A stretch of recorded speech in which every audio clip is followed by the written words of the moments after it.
Has been a deeply distressing time for everyone involved. Mark and our family are incredibly grateful for the concern, love, and support we've received over the past few days. Mark remains under medical care for the serious injuries he sustained and is focused on the recovery as the legal process continues. We would like to extend our heartfelt thanks to the first responders and medical staff, unquote. Okay, joining me now is New York Post reporter and friend of the show, Caitlyn Becker. Caitlyn, so good to see you. It's been a minute.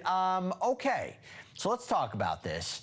There were reports that Mark Sanchez was, acting kind of strange, unusual before this fight broke out. What can you tell us? Yeah, the term erratic behavior is what was thrown around, Jesse. The New York Post got their hands on one of the police affidavits, and this was really according to the victim himself, that Mark was acting strange, erratic, as you mentioned, at the top of the show, that he stank of alcohol. He was slurring his words when he initially confronted this driver. But the reason for the confrontation is really what stands out.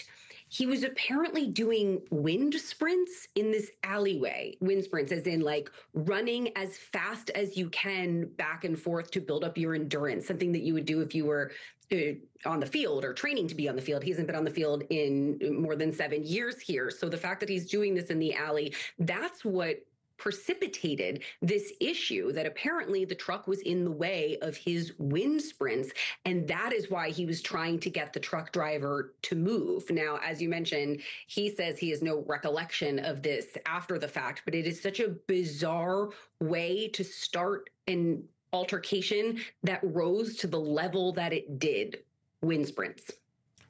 That would not have been on my bingo card, that's what caused this. Let me process that for a second. Do we know more about the details of what escalated this? I mean, what happened during this fight? It all depends here from a legal point of view, who's the aggressor, who was physical first.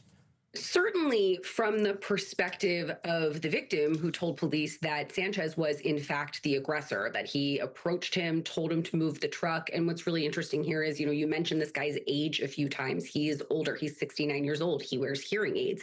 He didn't have them in. So he is leaning close to Sanchez as Sanchez is approaching him, trying to hear what he's saying. And a security camera caught them not once, not twice, possibly 3 times. It does get a little blurry at one point, repeatedly speaking to one another. So it appears that they did have a pretty significant back and forth before Sanchez allegedly body slams this man. The man is the one who takes out either pepper spray or mace. He says he pepper sprays or maces Sanchez in order to stop the sort of onslaught of blows he said he was suffering, felt like he was going to die. And then it was the victim, this driver, who pulled out a knife and stabbed Mark Sanchez, who then got his hands on the knife and allegedly stabbed the victim pretty brutally. Thank you for watching. Subscribe below and download our NewsNation app right now on your phone, and you will get fact-based, unbiased news for all Americans.